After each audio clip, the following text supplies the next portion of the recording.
नमस्कार। जय श्री कृष्णा।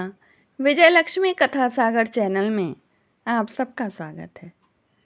श्री रामकृष्ण परमहंस के जीवन के विभिन्न स्वरूपों को वीडियो के माध्यम से आपको मैंने सुनाया। अब यह जो है अंतिम पड़ाव पर है। इन्होंने अपने महाप्रस्थान के कुछ दिन पूर्व सन्यासी संघ का गठन किया था और उसके पश्चात महाप्रस्थान किया था। श्री रामकृष्ण परमहंस का सन्यासी संघ का गठन और उनका महाप्रस्थान सन 1886 ईस्वी की फरवरी में श्री रामकृष्ण देव के एक अंतरंग पार्षद बूढ़े गोपाल लंबी तीर्थ यात्रा के बाद लौटे। उन्हें कुछ सन्यासियों को गेरुए वस्त्र और रुद्राक्ष मालाएं प्रदान करने की इच्छा हुई और उन दिनों गंगा सागर मेले के अवसर पर कलकत्ते के बड़ा बाजार में बहुत से सन्यासी आकर ठहरे हुए थे। सुयोग देखकर उनके मन में उन्हें यह दान देने की इच्छा हुई, यानी जो वहाँ सन्यासी ठहरे थे उनको दान देने की उनकी इच्छा हुई। और उनकी इच्छा को जब ठाकुर ने सुना तो कहा, तुम सन्यासियों को गैरिक वस्त्र दान करोगे, यह तो उत्तम बात है, लेकिन ये सन्यासी नहीं जो यहाँ त्यागी भक्त हैं, उनसे बढ़कर साधु तुम्हें कहाँ मिलेंगे। जो उनके पास जो भक्त थे त्यागी, उनको संबोधित करके कहते हैं, इनसे बड़े त्यागी साधु तुम्हें दान करने के लिए नहीं मिलेंगे। इनके देने पर 1000 साधुओं को देने का फल मिलेंगे। ये सब 1000 ही साधु हैं, 1000 के बराबर। इन्हें दान करने से ही काम हो जाएगा। श्री रामकृष्ण की इच्छा जान लेने के बाद बूढ़े गोपाल ने 12 गेरुए वस्त्र तथा उतने ही रुद्राक्ष मालाएं लाकर ठाकुर को दे दी। ये गैरिक वस्त्र और रुद्राक्ष मालाएं श्री रामकृष्ण ने स्वयं अपने हाथ से 11 त्यागी भक्तों में बांट दी और उनके नाम थे, प्रथम तो हमारे स्वामी विवेकानंद थे, नरेंद्र जी, राखाल, योगेंद्र, बाबूराम, निरंजन, तारक, शरत, शशि, बूढ़े गोपाल, काली और लाटू। इन 11 व्यक्तियों को श्री रामकृष्ण ने गिरुए वस्त्र और रुद्राक्ष मालाएं दी और जो बचा था एक वस्त्र बाद में उनकी इच्छा के अनुसार गृही भक्त गिरीशचंद्र को दिया गया। और यह आडंबर रहित अनुष्ठान श्री रामकृष्ण लीला की एक महत्वपूर्ण घटना है महाराज।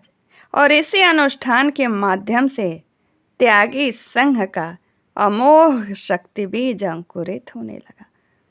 युगावतार ने अपने हाथ से इस अभिषेक कार्य को संपन्न करते हुए युग धर्म संस्थापन प्रचार प्रसार के लिए इस संगठन का अपने हाथों से ही उन्होंने स्थापना की। इस संघ को सैकड़ों वर्षों के लिए स्थायित्व प्रदान किया महाराज।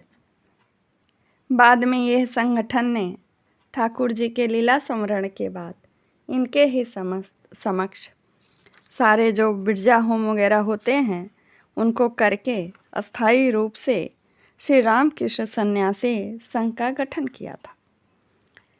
धीरे धीरे मार्च का महीना आया, यह फरवरी की बात है। श्री रामकृष्ण की बीमारी बढ़ती जा रही है। एक दिन श्री रामकृष्ण देव माँ शारदा को बुलाकर कहते हैं कि एक रात की बात है, जब माता जी उन्हें कुछ आहार कराने ऊपर गईं तो मानो कुछ उनकी इच्छा हो बोलने की और उनकी ओर ताकने लगे। माता जी ने कहा, क्या कुछ कहना है, कहो न जो कहना हो। अनुनय के स्वर में श्री रामकृष्ण बोले, क्यों जी, क्या तुम कुछ भी न करोगी। अपनी ओर संकेत करते हुए कहा, इसी को सब कुछ करना होगा। माताजी अपने वास्तविक स्वरूप छिपाती हुई अपनी असहाय अवस्था की बात प्रकट करते हुए बोली, मैं तो नारी जाति ठहरी, मैं भला क्या कर सकूंगी। श्री राम कृष्ण बोले, नहीं नहीं, तुम्हें तो बहुत कुछ करना है। और यहीं पर एक घटना और हुई। काशीपुर में रहते समय एक दिन कोई भारी चीज हाथ में लेकर सीढ़ी से उतरते समय चक्कर आ जाने के कारण माताजी गिर पड़ी। इसके कारण उनके पैर में जोर की चोट लग गई। वे 3 दिन तक श्री राम कृष्ण को भोजन कराने ऊपर न जा सकी। चौथे दिन जब वे पथ लेकर ऊपर गईं तो देखा श्री राम कृष्ण आंखें मूंदे अस्त व्यस्त से पड़े सो रहे हैं। माताजी ने उन्हें आवाज दी, उठो, अब कुछ खा लो। श्री राम कृष्ण मानो किसी अन्य देश से लौटे हों। वे भावावेश में अपने दुर्बल हाथ कलकत्ते की ओर फैलाकर माता जी की ओर देखते हुए बोले, देखो, कलकत्ते के लोग मानो अंधकार में कीड़ों के समान कुल बुला रहे हैं, तुम उन्हें देखना। सुनकर माताजी ने अनुनय के स्वर में कहा, मैं जो नारी हूँ यह भला कैसे हो सकता है। श्री रामकृष्ण अपनी ओर उंगली दिखाते हुए अपने ही भाव में कहने लगे, होगा जी, खूब होगा। भला इसने कितना किया है, तुम्हें इससे बहुत ज़्यादा करना है। स्वयं से कहते हैं, स्वयं से भी ज़्यादा तुम्हें करना है। माताजी तो विषय बदलकर अन्य बातें करने लगीं और कहने लगीं, वह जब होगा तब होगा, अभी तो तुम कुछ खा लो। श्री शारदा देवी की बातें सुनकर ठाकुर जी अस्वस्थ हुए और खाने बैठ गए। आश्वस्त हुए मतलब निश्चिंत हुए, बैठ गए खाना खाने।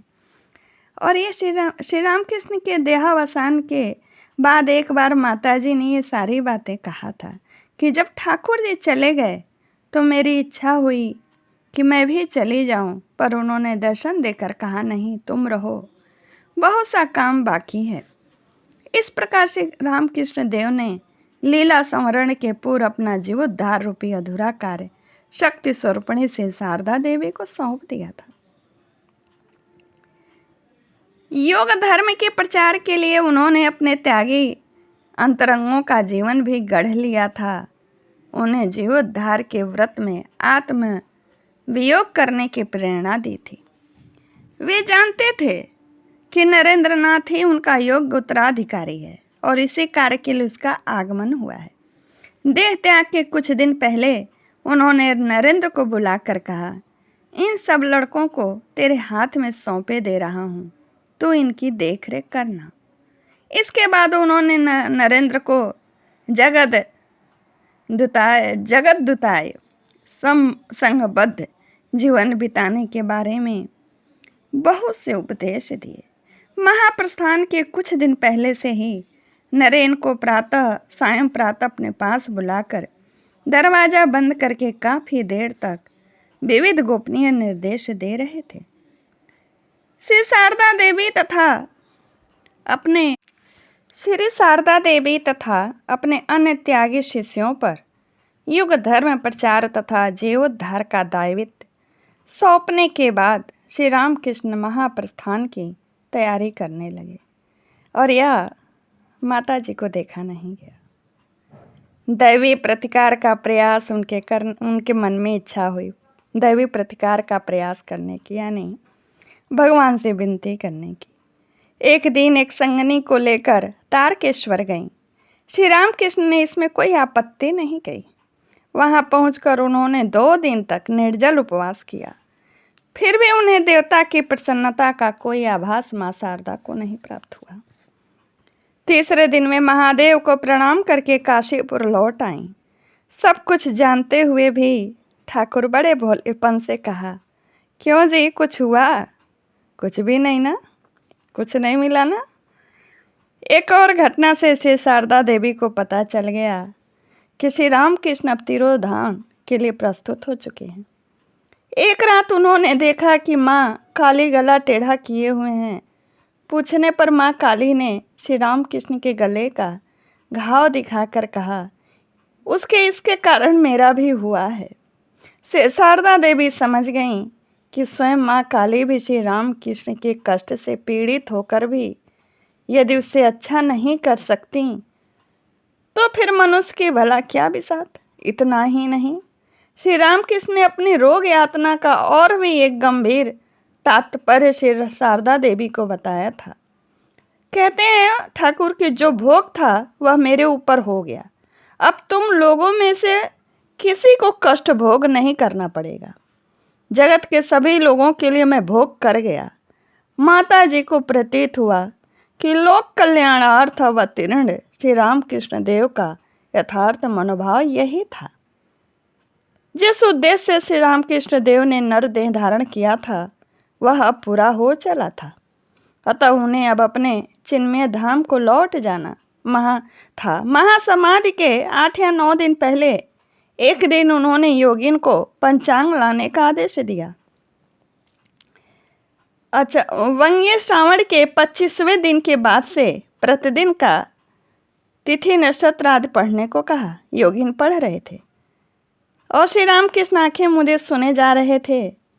श्रावण संक्रांति तक पढ़ना हो जाने पर उन्होंने योगिन को पंचांग बंद करने को संकेत किया।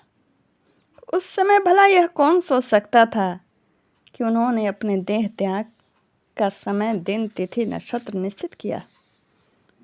श्री रामकृष्ण के मानसिक अवस्था में तेजी से परिवर्तन हो रहा था। अब उनका मन सदा निराकार की ओर दौड़ रहा था। यहाँ तक कि विद्या का मैं भी मानव लुप्त होता जा रहा था। उन्होंने कहा, हाँ, अब लोक शिक्षा बंद हो रही है और बोल नहीं पा रहा हूँ। सब कुछ राम में देख रहा हूँ। कभी कभी मन में आता है किससे कहूँ। देखा साकार से सब निराकार हुआ जा रहा है। सब कुछ बोलने की इच्छा हो रही है पर बोल नहीं पा रहा हूँ। मानो कोई मुंह बंद कर देता है। अब भी देख रहा हूँ निराकार अखंड सच्चिदानंद से ही यह सब हुआ है। अब देह धारण के बस 2 ही दिन बचे थे। श्री रामकृष्ण असह्य रोग यंत्रणा से पीड़ित थे। उनके रोग को लेकर सभी बहुत व्यग्र थे। नरेंद्र उनके बिस्तर के पास ही मुंह नीचा किए हुए बैठे थे। अचानक नरेंद्र के मन में यह विचार आया कि इस भीषण शारीरिक कष्ट के बीच भी यदि स्वयं को अवतार कहें तभी मुझे विश्वास होगा, अन्यथा नहीं। बताइए, भक्त ऐसे जो खुद अपने गुरु की अंतिम क्षणों तक परीक्षा ले रहे हैं। और आश्चर्य, नरेंद्र के मन में यह विचार उठते ही श्री रामकृष्ण उनकी ओर देखकर बोल उठे, अभी तक तुम्हें अविश्वास है? जो राम बने, जो कृष्ण बने, वे ही इस बार राम कृष्ण बने हैं। पर हाँ, तेरा वेदांत की दृष्टि से नहीं। इस देववाणी को सुनकर नरेंद्र लज्जित हो अपराधी की तरह सिर नीचा किए बैठे रहे।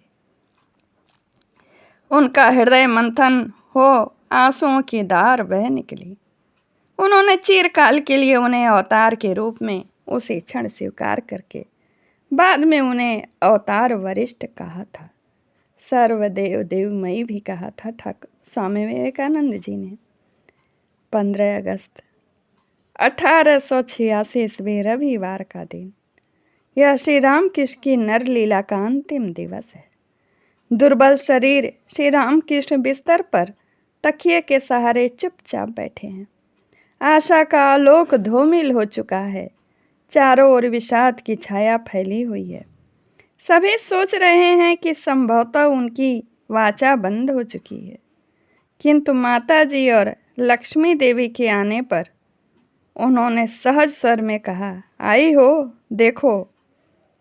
मानो कहाँ चला जा रहा हूँ, दूर, बहुत दूर।